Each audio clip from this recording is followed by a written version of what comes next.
Welcome to the episode 13 of my knitting podcast.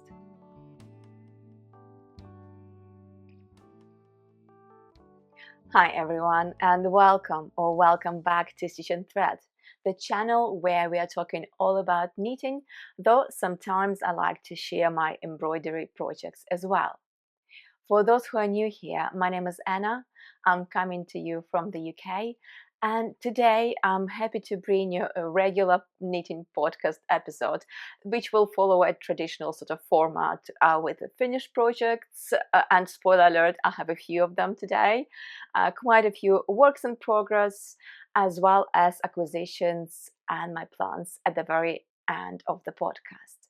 Before we begin, I would like to mention quickly that I'm trialing out a new microphone today. So please let me know how do you find the sound, if it's okay, because I used to record on a microphone which is kind of difficult to move around the house.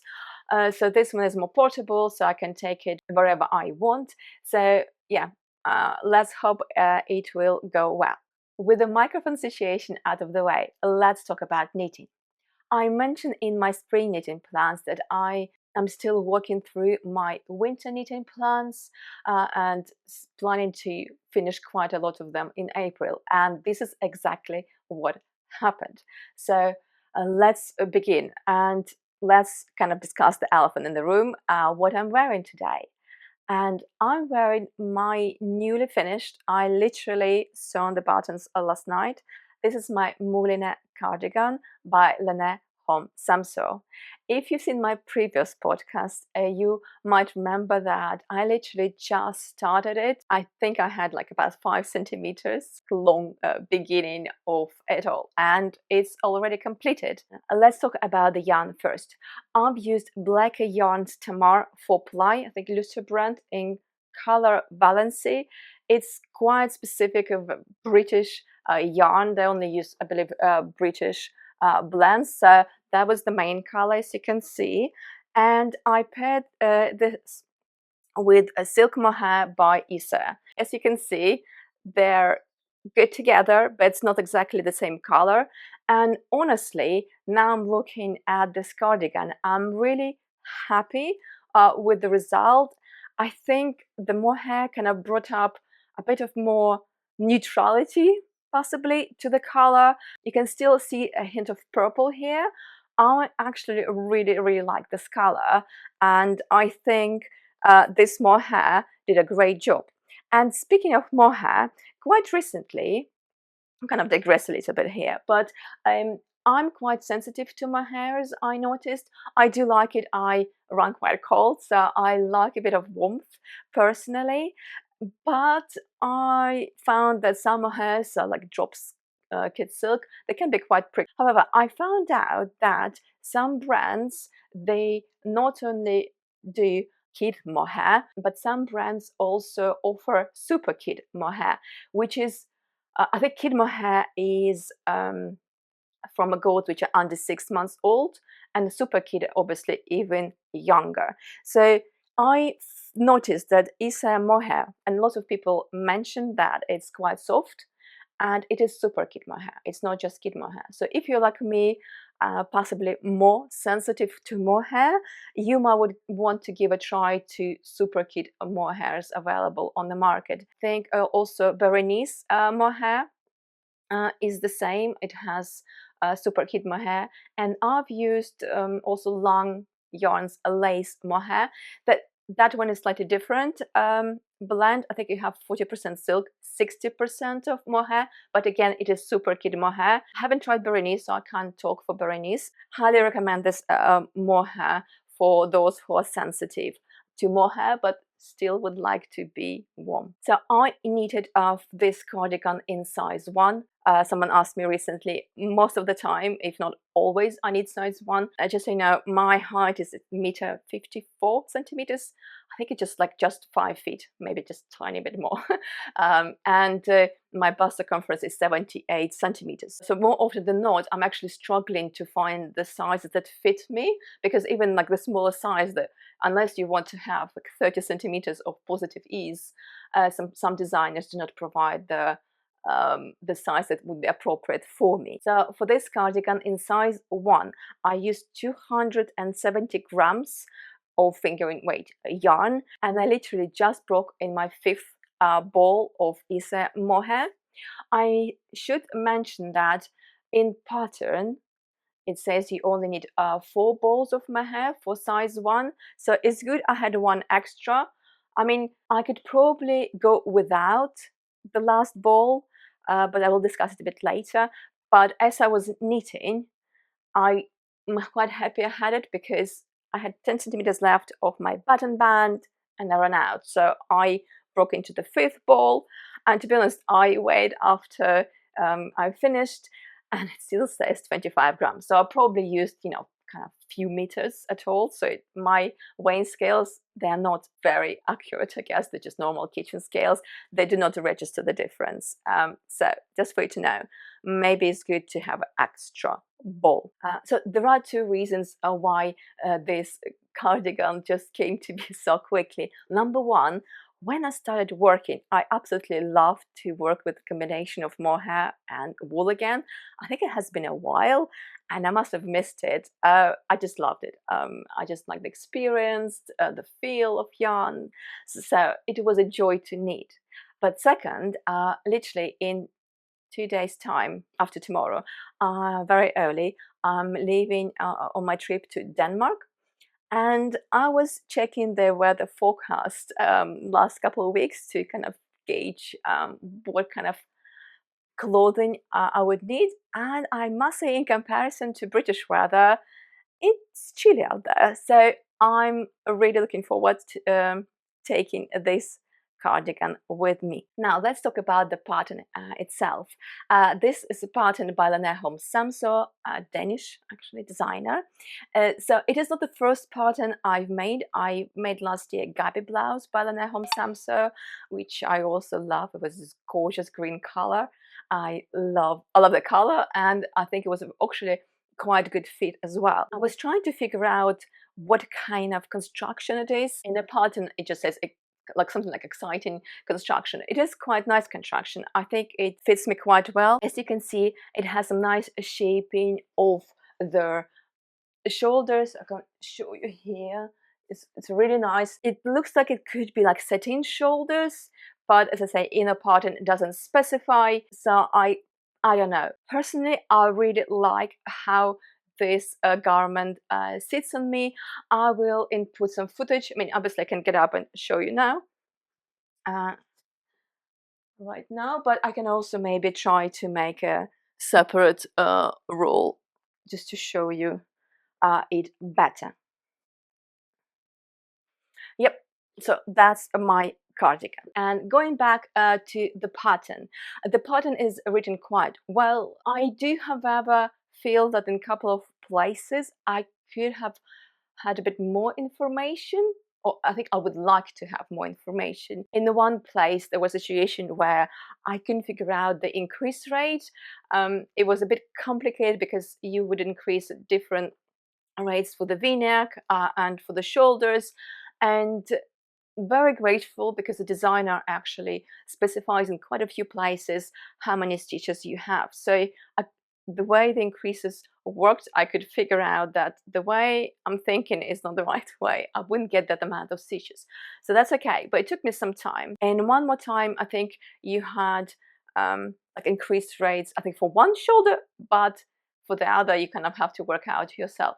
It's okay. I know you can like mirror it out, but it was literally one paragraph, and I would be grateful that I don't need to do it by myself. I mean, as I say, it's not a mistake, it's just my preference. And I think one more time when I was a little bit confused is that at the very end, you have to pick up all the stitches for the whole button band, and then the designer says to Italian cast on of X amount of stitches. And I was sitting thinking, like, do I need to break yarn? I mean, how do I do that? I mean, it doesn't specify in the pattern. I mean, I would be really grateful if the author just say break yarn, because I wouldn't be second guessing myself, because I went into some videos. Actually, Lene Holme Samsøe provides a few videos if you want to see how to pick up, but that exact part wasn't even in the video. So I kind of guessed I have to break yarn. start the Italian cast on, and then attach that kind of button band separately to the cardigan. So I think if it was my first cardigan, I might have been even more confused, but I have knitted a couple of cardigans for my daughter just to kind of get a gist. So I think that helped me a little bit. But I think if it was my first cardigan, I think there are a lot of things going on here that it might confuse you. Though maybe it's just me. I don't know. Maybe I just need everything written out for me. The scariest thing that happened to me is when I was binding off for the hem. So here the author suggests to use Italian bind off, which is fine, and I did it for my sleeves as well as for the hem. And you know how if you do Italian bind off, it tells you that you should leave like 3 or 4 times as much yarn as the circumference of the knitted garment or fabric, I guess. So every time I leave like 4 times, I feel like I have a huge amount of yarn left over. And you know, the longer the thread, the longer it takes, I think, to do the sewn bind off. So this time I was like, okay, I'll do it 3 times, and I think that the designer also specified 3 times as much. And I'm not joking, I had 2 centimeters left by the time I hit the last stitch. I was already considering, what do you do? How do you actually attach new piece of yarn whilst you try to do sewn bind off? That was actually the scariest part. So I think now I will continue leaving 4 times as much. I'm not quite sure what happened to me. Maybe I needed to stretch fabric a bit more, so I would have enough yarn then, but I obviously didn't. So I was really, really glad that I had this much left. And actually, I left the tiny piece and for when I finished my button band, so I can kind of hide it easier, because it was very difficult to even hide or be in the end. It was just so small. Now I would like to talk about the fit a little bit. So when I was knitting it, I think most of things I was done according to pattern, including the length. Which is fine, but as I said, I'm a petite lady. So what happened is that after blocking, a lot of things I think relaxed quite a bit, especially in my shoulders, because I think there was a bit bunching, because there was a lot of kind of starting, restarting fabric. It was a bit weird in places. So after blocking, it looks nice. But what happened is that my sleeves grew much longer. Let me just show you. So you see, they're like kind of this size. When I was knitting them, they were just normal size. They were just somewhere around here. So they probably grew 6-7 centimeters. I mean, as I say, I run cold. I was thinking if I should redo that, but in the end, I have decided to kind of keep them longer for now. I mean, I generally like longer sleeves, and I think as someone who was buying constantly like a bigger sizes because of my like small frame, I'm kind of used to longer arms anyway. Yeah, but that's one thing to note. I don't actually think that in length the cardigan grew, so it actually hits me perfectly, I found, in my hips. So I think just the sleeves grew out, because so the length of the cardigan didn't grow. I mean, maybe a little bit, but honestly, I think because it was so bunched up, including the ribbon, it's kind of hard to gauge. But I felt the length was okay, and I didn't notice significant growing here. Also, I think in last podcast I mentioned that you need button band at the same time as you need the garment.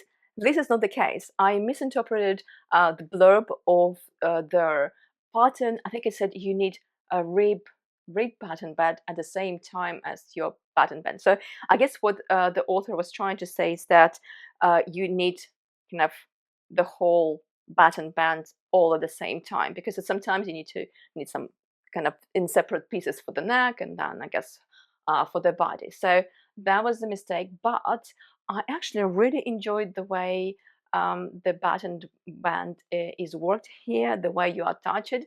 It was quite a nice skill, and one that I quite possibly reuse for my next projects. It was a really clever way to do that, and you actually make holes for the button band also at the same time without you know, attach a new yarn. So it was actually a breeze. I thought that pattern band might take longer. It's not double knitted band, it's just normal, but really nicely done. So I'm really happy. And overall, as you can probably hear, I'm quite happy with the way this project turned out. I'm really happy with the color. I think it suits me as well, which I wasn't sure at first. So yeah, I think it's just neutral enough, so I can pair it with lots of different garments. So I'm really pleased, and I think I better stop talking about this and move on to some other finished projects. So my next finished project is quite an interesting one, because if you watched my previous knitting podcast, you might recall that I was stuck knitting a Stella Quilt cushion on the last color. The last color didn't suit the rest of the vibe, and I needed to find alternatives, and I was struggling with that, and I thought it would be a while. So before I show you the finished cushion, let me talk about the yarn a bit. So I actually found in the end yarn. So I found King Rose 4-ply in color seashell. I mean, I have like kind of a tiny ball left, but I bought two 20-gram mini skins to try. And this is another one I purchased, which is a sea glass. So this is from a Weekanti Yarns, I believe. And I've heard of this yarn before, in a way that it is very soft, very good British yarn. And to be honest, like when I received it, I was squishing it and thinking like, oh my God, this is so soft. It's not merino wool, but it could well be. I'm in love. If you are after any kind of good British yarns which are actually soft, highly recommend. I'm seriously considering using this yarn for one of my projects, provided I can find the right color. I seem to be picky with colors, I noticed. It says it is 100% lamb's wool, and it also says that it softens after wash. Honestly, I don't know how much softer it can get after wash. For me, this is super soft. I mean, this is merino soft. I still can't believe this is that comes from Scotland, honestly. Now, let me show you the actual cushion. I don't know how the microphone will feel about all this noise, but here's my cushion. Here it is. So, not quite sure how I should present it, but here's my cushion. So, just going back to yarns, mostly I used Falkland wool. I purchased it all the way from Falkland Islands, and with the delivery to the UK, which was really simple. So if you're in the UK, feel free to do that.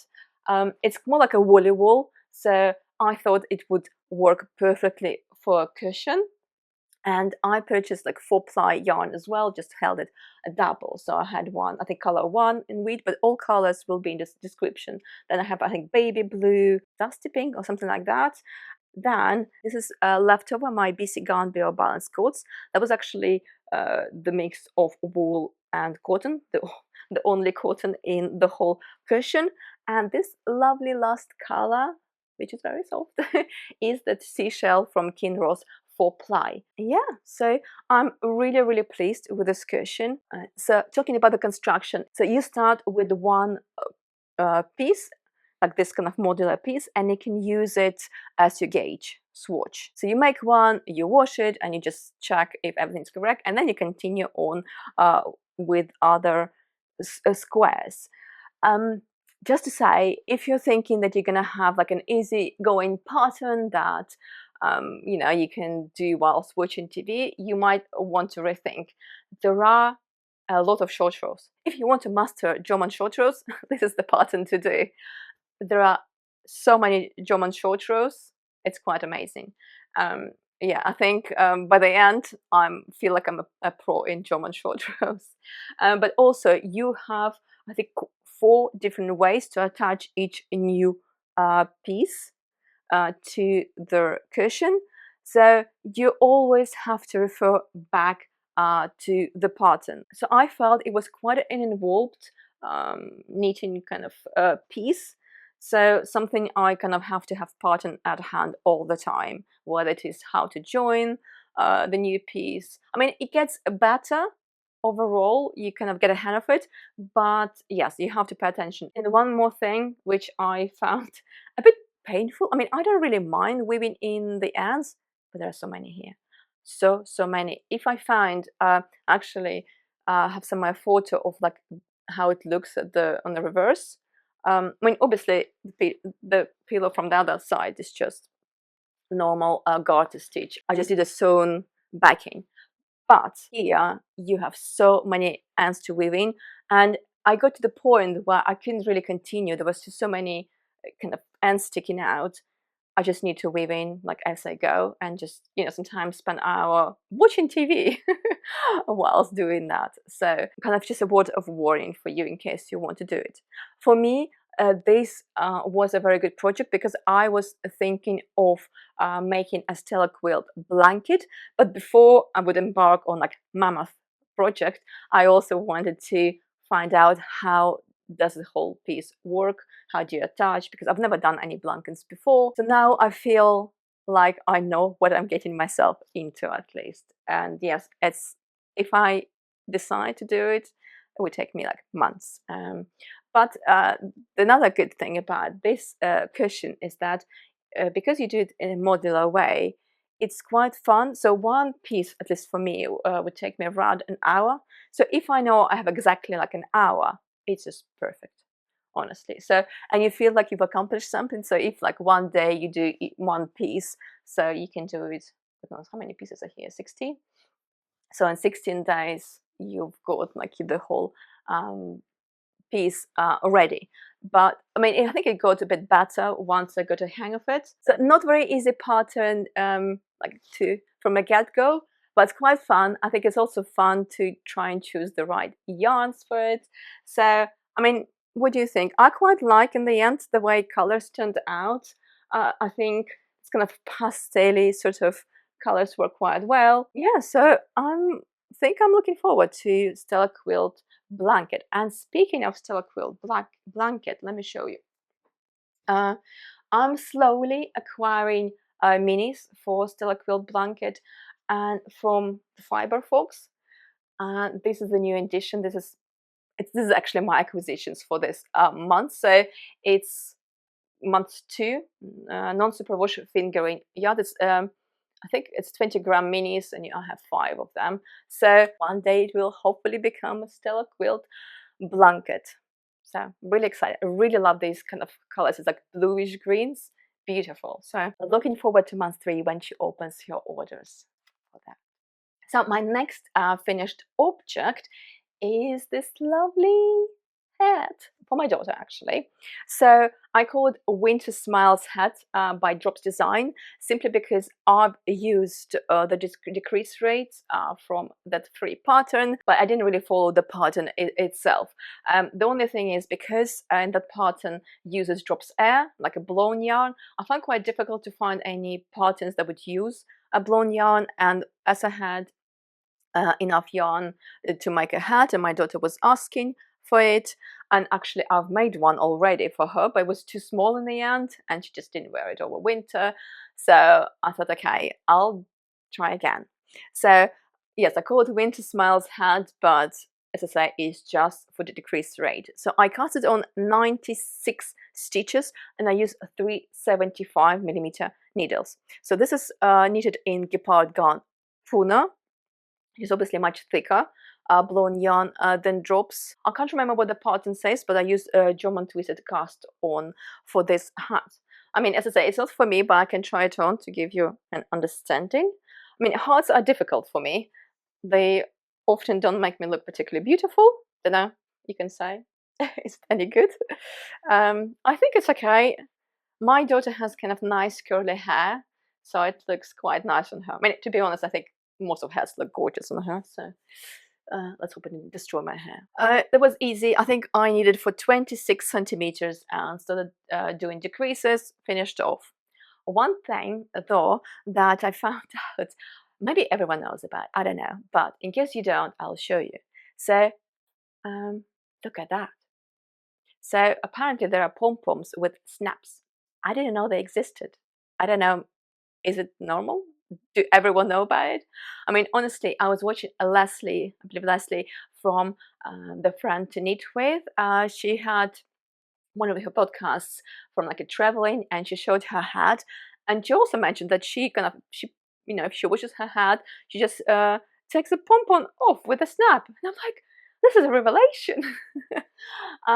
Yes, so that's new. I didn't know you can do it, and I think this is amazing. So now my daughter has a hat, and if I need to wash it, I just take it off.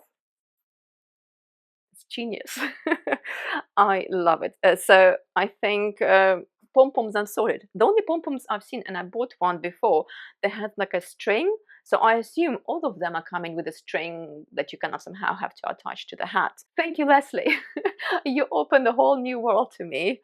I'm thrilled, honestly, that it's just so easy and you can easily wash your hat. I don't see what else I can say about the hat. It's a hat. And I think I will put a photo of my daughter wearing it. I mean, as I say, I think all hats look gorgeous on her, much easier than for me. And that's it. And the last finished object that I have for you today, it is a spring sole socks by Drops Design.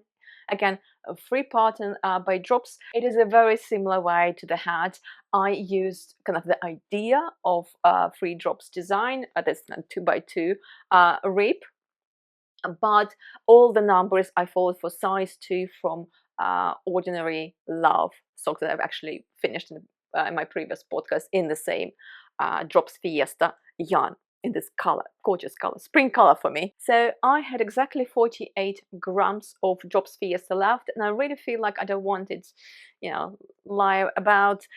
While my daughter is into this lovely color, I thought I would take advantage and finish it all off. So I divided, I had exactly 24 grams for each sock. So I decided to do the heels in a different yarn. Again, another leftover from my daughter's cardigan, I believe. This is Drops Baby Marina in color lavender, I believe. It is a sport weight yarn, so I held it double as well to achieve decay gauge. So it is stiffer and denser, where your heel is, as well as your toe area. To be honest, I think it's stiff and dense in the right places. That's fine. I'm really happy to get rid of all the Drops Fiesta yarns. So my daughter has 2 pairs of socks out of like 2 balls that I originally purchased. As I said, I think in previous podcasts, she likes wearing socks as her home slippers. She's not a slipper person, so it's good for her. I think that would work very, very well. So now we can finally move on to whips. And to be honest, as I just said earlier, my April was like a finishing month, and I feel I finished all I could do. So now I'm ready to start with my spring knitting. I think in my spring knitting plans, I showed you Zakami yarn in this gorgeous color.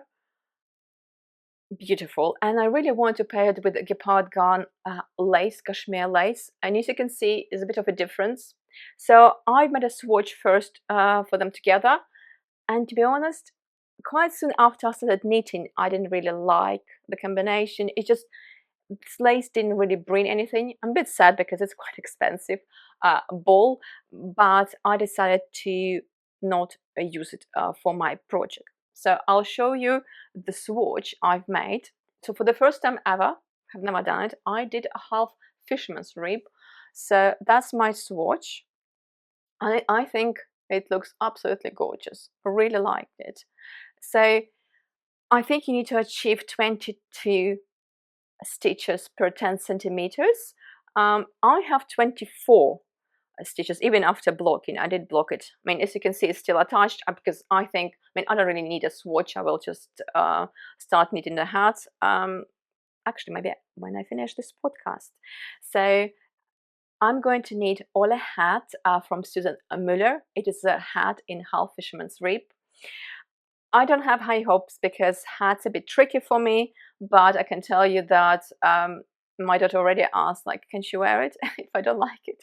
So I think I have quite a few contenders if it doesn't work for me. But I really like how it looks. I really like the color, unfortunately without cashmere lace. The only tricky thing I think would be to start. You need to use Italian cast on, which is something I did before, but you need to have some fuel in the tank because the amount of times I had to redo it, quite a few usually. So, but anyway, I mean, I know knitting a hat, it doesn't sound particularly springy, probably, but it's really cold outside today. So, and this color, love it. So anyway, that's it really. That's I think all with my whips today. After I film this podcast, I can start any of the projects I want. It's such a good feeling. I'm actually really happy. I kind of like to start projects, but I also like to finish them that I don't have too many on the go as well. And this is how we start in the acquisition section. So first of all, let me show you this yarn. So I bought a Garn Coast in color Kingfisher yarn. So this is this gorgeous blue. So I think it has a bit of hint of green there as well. What do you think? I mean, it's not like blue. It has a little bit of warmness to it, if you can say that about the yarn.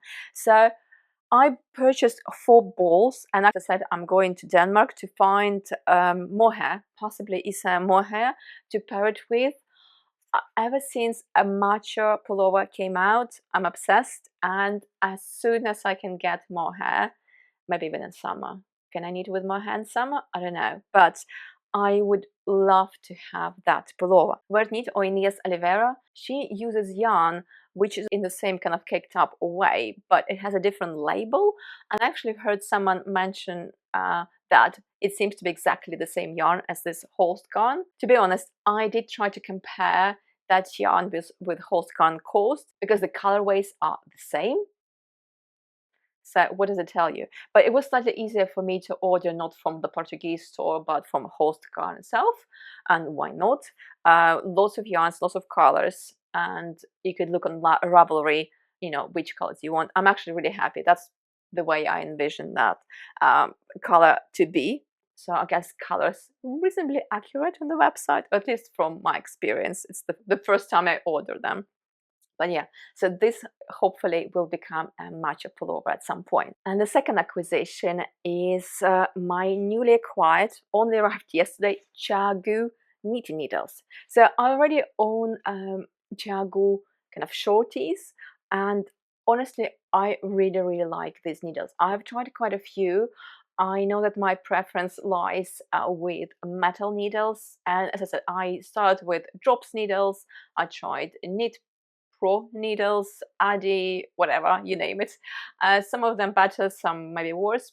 I also tried wooden ones, including C-knit, which are nice needles. I really enjoyed the swivel cables, which actually I think CHAGU starts also having some cables which are swivel. Depends how they work, because in C-knit it was amazing. I don't know how it's going to be with CHAGU, but I noticed I really like their sharpness of tips for CHAGU needles. So let me show you. So they are quite sharp, not too sharp to be painful, I think, on your fingers, but I like them quite sharp. So I'm really happy. In my spring knitting plans, I mentioned how a lot of my projects will be knit on like 3mm needles. And yes, I kind of felt it's time to purchase like a nice needle set, because I think the needle set I have, it starts with 3.5mm. So I don't have 3, and I thought like the amount of needles I'll need, you know, it's just time to bite the bullet, spend the money, and enjoy. Funnily enough, though, if you buy a CHAGU needle set, it doesn't include 3mm needles, so I had to purchase separately 3mm needles as well. So it is what it is, but I feel like now I'm sorted for knitting. And the last acquisition I would like to show you, not really like yarn, but I think it could be really nicely knitting related. And you can see in my hand, there's maybe a slightly weird looking thing, but I really like it. This is, I guess, reading light rather than knitting light, but the difference is that, and why I purchased this specific one, is that you have like a general light, you know, which you can, you know, adjust separately, but you also have this, I guess, reading light, which gives you a lot, not so targeted view, but you can also tilt it. Look at that. You can decide how you want it to be. And the greatest thing about it, what I personally like, is that you have a choice of different lights. So this is more like a yellow light, it's more like white. I guess it's also yellowish. So depending on the time of the day, so for example, late at night when I kind of was using it, I like to use more yellow light. So it's better for my eyes before the bedtime. So I understand it's not knitting related, but as I said, I'm going on a trip to Denmark. Whenever you go on a trip, you do not know what the lighting conditions are going to be. So I was thinking maybe if the lighting is not great, I can use this for knitting later in the evening. I purchased this from Amazon, so nothing fancy here, but I will try to link this one. I think it could be really, really great, because sometimes I like to knit end bags, like with my husband, and I don't really have a light on my side, and I really need like proper light to see what I'm knitting. And my partner might be like reading, already going to sleep, and I need to knit for another like 10-15 minutes. So I don't really want to go to a different room to do that, and this light doesn't disturb him. So I think if you maybe were looking for something like this, I mean, can highly recommend. I really like, especially this idea of having, so you actually have a few other ways. So this idea to have kind of more directed and bigger light that for slightly larger surface, and as well as yellow light. So this is great. So I'm really happy, even though maybe I look like an alien. That's it. If you're still here, thank you so much for reaching this point of the video. Please like it, subscribe to my channel, and turn on the bell notifications to see my next video. And chances are there will be a lot of new cast ons. So you can also follow me on Instagram, where I sometimes also post my projects. I'm hoping you enjoy what you're currently working on, and I'll see you next time.